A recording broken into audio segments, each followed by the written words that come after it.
Yo guys, sedikit mau cerita nih, equipment pertama yang K2G invest di 2017 lalu ketika subscriber masih ratusan atau ribuan adalah Panasonic Lumix GH5. Kenapa? Karena di saat itu GH5 bener-bener bisa kasih fitur yang lengkap banget dan fleksibilitas yang top banget buat kegunaan kami sebagai YouTuber. Di luar YouTube, gue juga pakai GH5 untuk syuting-syuting iklan low budget ketika gue masih aktif sebagai director. 5 tahun kemudian, penerus sejatinya Lumix GH6 is here. Kisi-kisi dikit nih, GH6 memberikan fitur dan keuntungan yang luar biasa berlimpah, jauh mengungguli kamera-kamera sekelasnya, bahkan beberapa yang di atasnya sekalipun. Namun masih punya sedikit problem yang menjadi titik lemah GH5 selama ini. Sebelum kita mulai, jangan lupa like videonya, subscribe kalau belum, supaya membantu algoritma YouTube di channel kami. Thanks guys. Panasonic Lumix GH6, here we go.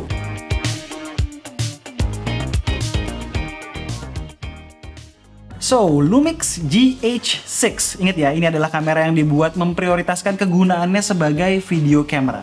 So, bagian situlah yang akan lebih berat di video review kali ini. Hal pertama yang kita notice adalah ini bukan mirrorless camera yang kecil. In fact, kalau dipikir-pikir kamera ini kan micro four third ya, yang seharusnya punya keuntungan di body yang nggak harus besar. Tapi di sini nggak begitu. Nggak cuma besar, tapi juga berat. Body only sekitar 730-an gram. Bahkan lebih berat dari beberapa kamera full frame. Walaupun begitu, ketika dipegang kita tahu ini diproduksi dengan begitu baik, solid, dan punya umur panjang. Seperti GH5 kami yang udah bertahun-tahun paling cuma minus di karet yang melar. Sebetulnya salah satu alasan kenapa bodinya jadi sebesar ini adalah kipas. Ya, kamera ini punya kipas pendingin. Kita bisa lihat grillnya di dekat layar. Buat apa sih ada kipas di kamera? Ingat, ini adalah kamera video first yang punya kapabilitas recording 5,7K ProRes and all that goodness. Artinya dia generate panas besar banget. Dengan adanya fan ini, Panasonic menjanjikan unlimited video recording. Cuma terbatas di storage dan baterai aja. Di luar itu secara handling dan grip pun masih nyaman banget. Balik ke belakang, GH6 punya touchscreen LCD screen yang bagus dan fleksibel. Layarnya punya 1,84 juta titik, tajam banget dan bisa di flip keluar atau cuma sekedar tilt. As a videographer pasti bisa apresiasi hal ini, terutama yang bakal pakai kamera ini dengan full nyolok HDMI, mic, atau USB-C. Ketika syuting dalam keadaan cerah terang benderang di bawah matahari Jakarta yang terik, gue gak kesulitan framing dengan screennya ini karena pada maximum brightness cukup banget terangnya.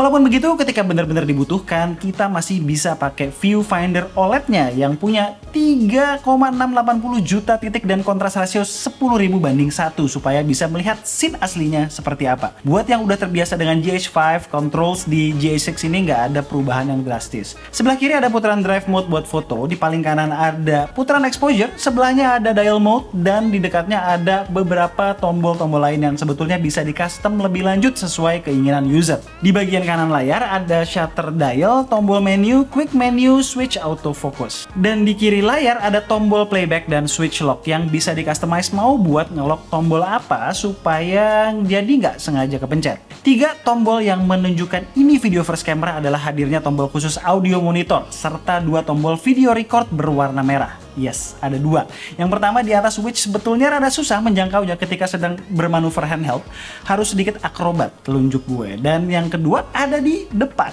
Yoi, ini berguna banget ketika kita merekam diri kita sendiri, misalnya lagi vlogging. Portnya juga lengkap ya, di kiri ada port 3,5 mm x 2 buat mic dan monitor audio, USB-C yang bisa dipakai buat transfer data maupun charging, full size HDMI port. Di kanan ada dual slot storage. Slot pertama adalah CF Express card yang kita butuhkan untuk record video dengan opsi perekaman ProRes. Dan yang kedua SD card slot yang limit perekaman di MP4 dan MOV up to 600 Mbps. Selain wired ports, GH6 juga kasih wireless connection option seperti Wi-Fi 5 GHz dan Bluetooth 5.0.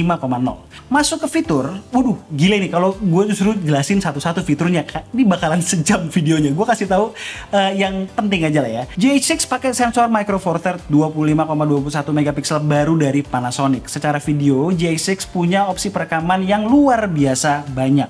Tertingginya adalah 5,7K 30 fps video di kodek ProRes 422 HQ dan ProRes 422 yang hanya bisa direkord ke card CF Express Type B. Selain itu, GH6 juga bisa record 5,7K 420 10 bit di 60 atau 50 fps dan 5,8K 420 di 30, 25, 24 fps 10 bit anamorphic 4:3 recording which menggunakan seluruh area sensor. Selain itu juga bisa record 422 10 bit Cinema 4K 60 fps. Untuk urusan slow-mo which I'm a big fan of, GH6 bisa nge-record 120 fps 420 10 bit 4K dan 422 10 bit Full HD 240 fps HFR mode. Goks. Jangan lupa ada juga mode variable frame rate up to 300 fps di Full HD.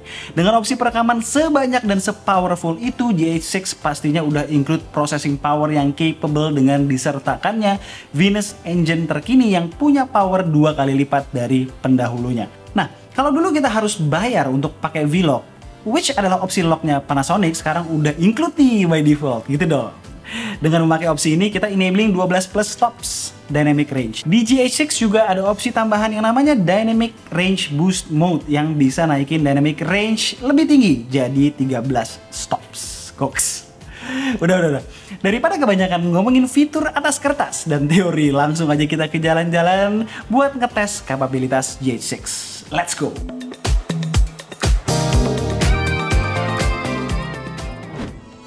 You and me, we kept on riding in your arms. The only place I wanna hide, yeah. I give it up. All for you, baby, keep trying. But the city's getting crowded. Hurts every time you say you'll be mine. We're gonna get out of here. We're gonna get out of here. We're gonna get right out this mess and get on out of here. We're gonna get out of here. We're gonna get out of here. We're gonna take all that is left and get right out of here. We're gonna get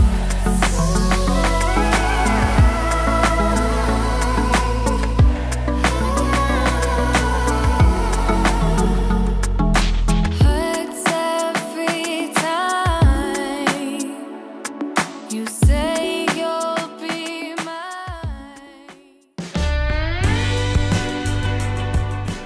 Image quality-nya in general bagus banget guys, dengan dynamic range yang luar biasa ketika gue shoot dengan V-Log tentunya. Gue nggak akan in-depth ya dengan hasil gambarnya, kalian bisa lihat sendiri di montage tadi. Tapi gue mau share beberapa hal tentang experience gue memakai GH6 ini dalam video. Pertama, gue mau ngomongin ProRes-nya dulu nih. FYI size ketika recording ProRes 5,7K 30 fps selama 30 detik sekitar 7 GB. So, kalau kalian cuma punya CF Express card dengan size 128GB, cuma bisa record di 8 menitan worth of footage. Bedanya record ProRes dengan MOV biasa di mana? Di bitrate yang lebih tinggi, 1,9 Gbps versus 800 Mbps kalau di Cinema 4K 60p 422 all intra high. Ngaruhnya di mana? Intinya gini ya. Kalau kalian ada plan untuk color grading professionally untuk project yang memang membutuhkan every bit of information dari hasil syuting kalian, shootlah di ProRes karena itu akan memberikan latitude yang baik di post pro. Sementara kalau kalian kayak gue yang cuma butuh buat YouTube doang, dimana nantinya akan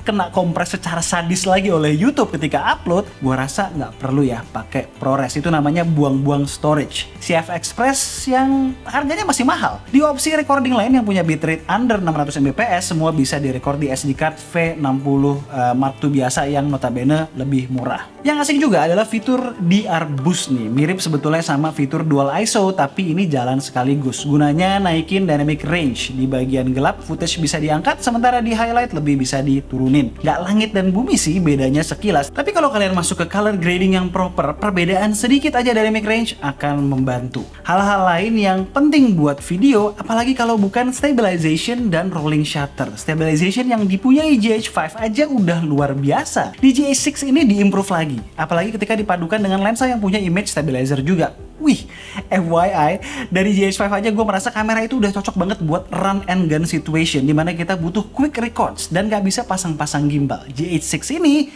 lebih stabil lagi. Untuk rolling shutternya gue masih merasa ada ya, tapi itu kalau lagi di posisi extreme quick pan aja. Di luar itu kalau nggak dicari-cari sih susah liatnya. Guys, kita lagi ngetes Panasonic Lumix GH6 sambil jalan-jalan di Ragunan. Puasa-puasa jalan di Ragunan tuh asli capek banget.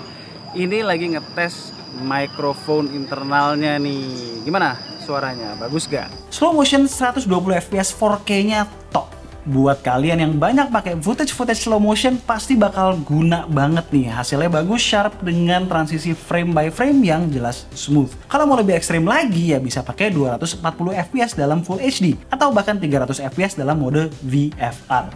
Nah ini nih yang paling penting dan udah menjadi kekurangan GH series, autofocus. Masih menggunakan contrast based autofocus, sebetulnya gue melihat ada improvement yang lumayan dibandingkan GH5, terutama kalau pakai eye dan face detect-nya. Walaupun begitu, memang sesekali kalau movement kita ekstrim atau sempat balik badan atau out of frame, dia butuh sedikit waktu untuk nge-lock kembali. Intinya sih udah oke, tapi memang nggak semantep jawara-jawara autofocus macam kameranya Sony yang udah pakai face detect atau Canon dengan dual pixel autofocusnya. Oh ya, beberapa note ya.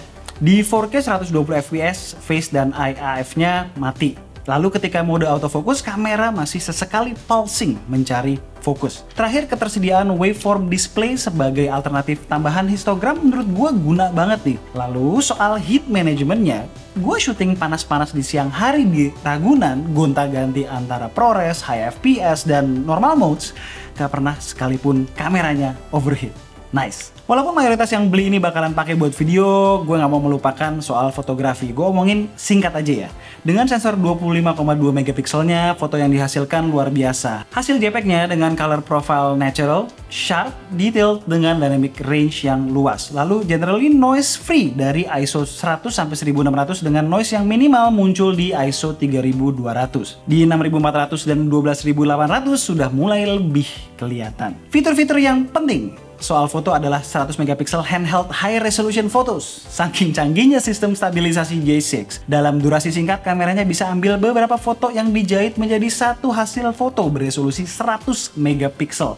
Mirip nih sama yang udah pernah kita lihat sebelumnya di smartphone sekian tahun lalu. Dan ini semua bisa dilakukan secara handheld. Hasilnya gimana? Luar biasa. Detail yang sharp dan nggak pecah ketika butuh cropping. Buat kalian yang butuh burst shooting, GH6 bisa moto 14 frame per detik ketika memakai mechanical shutter dan 75 ketika memakai electronic shutter. Dengan catatan autofocusnya ya AFS alias single. Kalau dirubah ke AFC continuous, mechanical bisa shoot 8, sementara dengan electronic shutter cuma bisa shoot 7. Untuk bufferingnya sendiri, kalau di 14 fps mechanical shutter nggak berasa ya. Settingan RAW plus JPEG maksimum megapiksel. Cuma memang kalau settingan maksimal 75 fps rada lama nungguin writing ke CF Express card-nya. Satu hal yang disayangkan cuma ketiadaan 6K shooting mode lagi seperti di GH5 yang pada intinya extract stills dari recording 6K yang berlangsung selama sekian detik. Ini sebenarnya guna banget ya buat yang butuh capture action yang cepet banget. Terakhir, Panasonic menjanjikan beberapa firmware updates yang bakalan dikeluarkan secara bertahap di kemudian hari. Yang notable adalah bakal available-nya Cinema 4K ProRes 422, Full HD ProRes 422, dan USB to SSD Direct Recording, which itu bakalan berguna banget terutama karena ProRes recording luar biasa ngabisin storage. Alright, Panasonic Lumix GH6 dengan harga 33 juta kembali 1000, menurut gue GH6 adalah pilihan yang absolut terutama buat kalian yang fokus ke videografi dan udah invested di lensa-lensa micro four third. Opsi syuting video yang berlimpah, stabilisasi yang diimprove lebih lanjut, serta perbaikan autofocus yang berasa. Walaupun ya jelas belum bisa bersaing dengan raja-raja autofocus seperti kamera-kamera dari Sony. Dengan seluruh fitur yang ditawarkan untuk video serta kemampuan fotonya yang udah lebih dari cukup, gue merasa harga segitu worth it banget. Terutama ketika kalian lebih dari sekedar hobiis. Ini kamera udah bisa banget dipakai kerja sesuai industry workflow maupun buat para konten kreator advance. Untuk para pemula, gue rasa kalian bakalan terintimidasi dengan opsi yang sangat berlimpah. Tapi buat professionals, ini adalah videografi heaven. Sekian aja video dari gue kali ini. Gue Alessa and this is K2G. Tunggu racun-racun kami berikutnya.